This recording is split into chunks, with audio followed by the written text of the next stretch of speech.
नमस्कार, हिमाचल न्यूज में आपका बहुत बहुत स्वागत है। चलिए शुरू करते हैं आज की 10 फटाफट बड़ी खबरों से। काजा में कंगना रनौत का विरोध, काले झंडे दिखाए, लगे गो बैक के नारे। हिमाचल प्रदेश के लाहौल स्पीति के काजा उपमंडल में लोकसभा चुनाव के प्रचार के लिए पहुंची बॉलीवुड एक्ट्रेस और भाजपा प्रत्याशी कंगना रनौत को विरोध का सामना करना पड़ा। इस दौरान लाहौल स्पीति में कांग्रेस वर्करों ने उन्हें काले झंडे दिखाए और गो बैक के नारे लगाए। हालांकि बाद में कंगना ने एक जनसभा को संबोधित किया। कंगना के साथ जयराम ठाकुर, रवि ठाकुर सहित अन्य कार्यकर्ता मौजूद रहे। उधर भाजपा ने दावा किया कि उनके काफिले पर हमला किया गया है। पीएम मोदी के आने से हिमाचल की चारों सीटों पर होगी भाजपा की जीत, बोले जयराम। प्रधानमंत्री नरेंद्र मोदी के हिमाचल दौरे से भाजपा 2024 के लोकसभा चुनाव में प्रदेश की चारों सीटें एक बार फिर से अपनी झोली में डालेगी। यह दावा पूर्व सीएम व नेता प्रतिपक्ष जयराम ठाकुर ने किया है। उन्होंने पड्डल मैदान में कार्यकर्ता को कई दिशा निर्देश दिए हैं और तैयारियों को बेहतर करने को कहा। जयराम ठाकुर ने बताया कि 24 मई को हिमाचल में पीएम मोदी की 2 रैलियां होने वाली हैं। एक रैली नाहन में सुबह और दोपहर को छोटी काशी में मंडी में होगी। कंगना रनौत का रिटर्न टिकट कंफर्म करेगी मंडी की जनता। हिमाचल के डिप्टी सीएम मुकेश अग्निहोत्री ने साधा निशाना। हिमाचल प्रदेश के डिप्टी सीएम मुकेश अग्निहोत्री ने मंडी लोकसभा सीट से पार्टी प्रत्याशी विक्रमादित्य सिंह के समर्थन में जनसभाएं की। कार्यकर्ताओं में जोश भरने के साथ ही लोगों को भरोसा दिलाया कि बतौर सांसद विक्रमादित्य सिंह मंडी क्षेत्र के विकास को आगे बढ़ाएंगे, इसलिए विकास की बागडोर उनको सौंपे। कांग्रेस के कार्यकर्ता मैदान में डट जाएं। विक्रमादित्य सिंह की गाड़ी चल पड़ी है और दिल्ली जाकर रुकेगी। हमें मंडी सीट को जिताना है।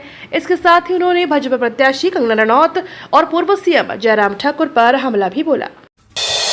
शिमला और मंडी में बीजेपी की बड़ी रैलियों के लिए तैयारियां तेज। देश में लोकसभा चुनाव के 5वें चरण का मतदान हो रहा है। हिमाचल प्रदेश के 7वें और आखिरी चरण यानी 1 जून को मतदान है। हिमाचल की 4 लोकसभा सीट पर चुनाव के लिए अब वक्त आ गया है, जब चुनाव की उल्टी गिनती शुरू हो चुकी है। चुनाव के नजदीक आते ही हिमाचल प्रदेश में स्टार प्रचारकों का आना भी शुरू हो गया है। देश के प्रधानमंत्री नरेंद्र मोदी 24 मई को हिमाचल प्रदेश के दौरे पर आ रहे हैं। सीएम सुक्खू बोले, बिकने और खरीदने वालों को सबक सिखाएगी जनता। मुख्यमंत्री सुखविंदर सिंह सुक्खू ने चंबा जिले के चुरा विधानसभा क्षेत्र में कांगड़ा लोकसभा सीट से कांग्रेस प्रत्याशी आनंद शर्मा के पक्ष में प्रचार किया और लोगों से आनंद शर्मा को भारी मतों से विजयी बनाने की अपील की। बंजराडू में एक विशाल जनसभा को संबोधित करते हुए मुख्यमंत्री ने कहा कि भाजपा पिछले 15 सालों से कांगड़ा लोकसभा सीट का प्रतिनिधित्व करती आ रही है, लेकिन भाजपा के सांसद कांगड़ा लोकसभा क्षेत्र की समस्याओं को प्रमुखता से उठाने में नाकाम सिद्ध हुए हैं। दागदार नहीं, देश चुनेगा दमदार सरकार। भारतीय जनता पार्टी की हिमाचल प्रदेश की मंडी लोकसभा प्रत्याशी व फिल्म अभिनेत्री कंगना रनौत ने कहा कि इस बार के चुनाव में कोई दागदार नहीं, बल्कि देश चुनेगी दमदार सरकार। कंगना अपने चुनावी अभियान में लाहौल स्पीति के काजा में चुनाव प्रचार किया। उन्होंने कहा कि प्रधानमंत्री नरेंद्र मोदी ने सीमाओं पर ऐसे क्षेत्रों के विकास की अहम भूमिका निभाई है। पिछले 10 वर्षों में सीमावर्ती क्षेत्रों के जीवन को सरल बनाने के लिए केंद्र सरकार ने हर पहलू को छूने का प्रयास किया है। 2 करोड़ रोजगार नहीं, बेरोजगारी ही बढ़ी। आनंद शर्मा ने कहा कि भाजपा संकुचित विचारधारा के लिए देश और राज्यों की लकीरें खींच रही है।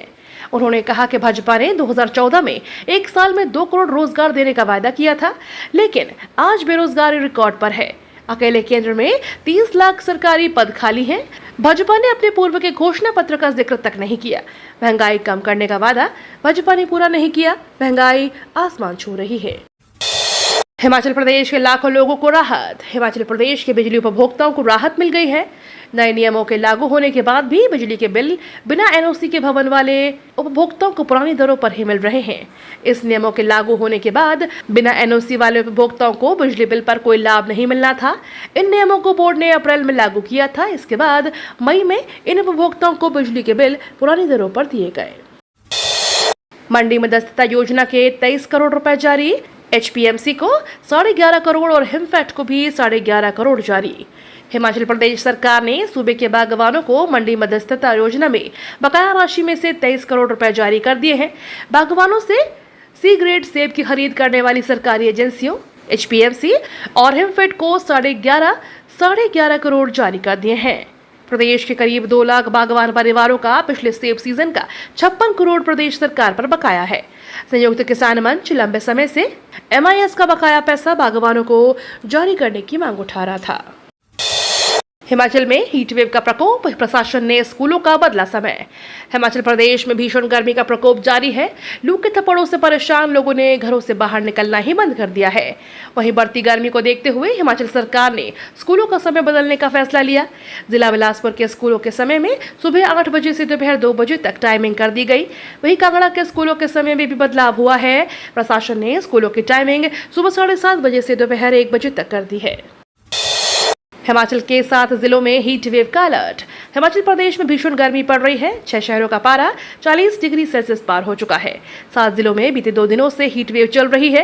मौसम विभाग के दौरान अगले 4 से 5 दिनों के दौरान तापमान में 2 से 3 डिग्री का उछाल आएगा। इस दौरान 7 जिलों में हीट वेव का येलो अलर्ट जारी हुआ है। हिमाचल में बन रहे हैं उत्तराखंड जैसे हालात। हिमाचल प्रदेश में इस साल जंगल अधिक धधक रहे हैं। अधिक गर्मी और ऊपर से जंगलों में आग से करोड़ों की वन संपदा राख हो रही है। आग के कारण वन्य जीवों की जान पर बनाए हैं। प्रदेश में उत्तराखंड जैसे हालात बन रहे हैं, लेकिन अभी तक आग बुझाने से बड़े स्तर पर प्रयास नहीं किए गए हैं। ड्रोन और हेलीकॉप्टर से आग बुझाने के दावे हवा हो गए हैं।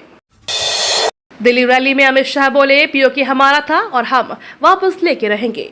दिल्ली के संगम विहार गृह मंत्री अमित शाह ने एक जनसभा को संबोधित करते हुए कहा कि पीओके हमारा है और हम उसे वापस लेकर रहेंगे। देश का बच्चा बच्चा कश्मीर के लिए जान दे सकता है। शाह ने आगे कहा कि बीजेपी ने कश्मीर को 370 से मुक्त किया। कांग्रेस 370 वापस लाना चाहती है। राहुल गांधी 3 तलाक वापस लाना चाहते हैं। केजरीवाल ने कहा, अच्छे दिन आने वाले हैं, पीएम मोदी जाने वाले हैं। सीएम अरविंद केजरीवाल ने पत्नी सुनीता के साथ दिल्ली के गांधीनगर समेत कई इलाकों में रोड शो किया। इस दौरान केजरीवाल ने कहा, अब अच्छे दिन आने वाले हैं, पीएम मोदी जाने वाले हैं। 4 जून को INDIA गठबंधन की सरकार बनेगी और आप इसका हिस्सा होगी। हमने दिल्ली में स्कूल अस्पताल ठीक कर दिए, लेकिन कानून व्यवस्था बहुत खराब है। पुलिस वाले सुनते नहीं हैं, लेकिन 4 जून के बाद ये सभी जनता की सुनेंगे। केंद्र सरकार का भरेगा खजाना, RBI से जल्द मिल सकता है 1 लाख करोड़ का डिविडेंड। केंद्र सरकार को जल्द ही भारतीय रिजर्व बैंक से 1 लाख करोड़ रुपए का भारी भरकम डिविडेंड मिल सकता है। इससे सरकारी खजाने में काफी बढ़ोतरी होगी। इकोनॉमिक टाइम्स की एक रिपोर्ट में यह जानकारी दी है। RBI मई के अंत में सरकार को डिविडेंड राशि का ऐलान कर सकती है। इससे पहले RBI ने पिछले हफ्ते सरकारी ट्रेजरी बिल की नीलामी की समय सीमा में बदलाव कर ऐलान किया था। साथ ही उसने ट्रेजरी बिल के ली जाने वाली उधारी की राशि में भी करीब 60,000 करोड़ रुपए की अहम कटौती का ऐलान किया है। ये तो थी आज की 10 बड़ी खबरें।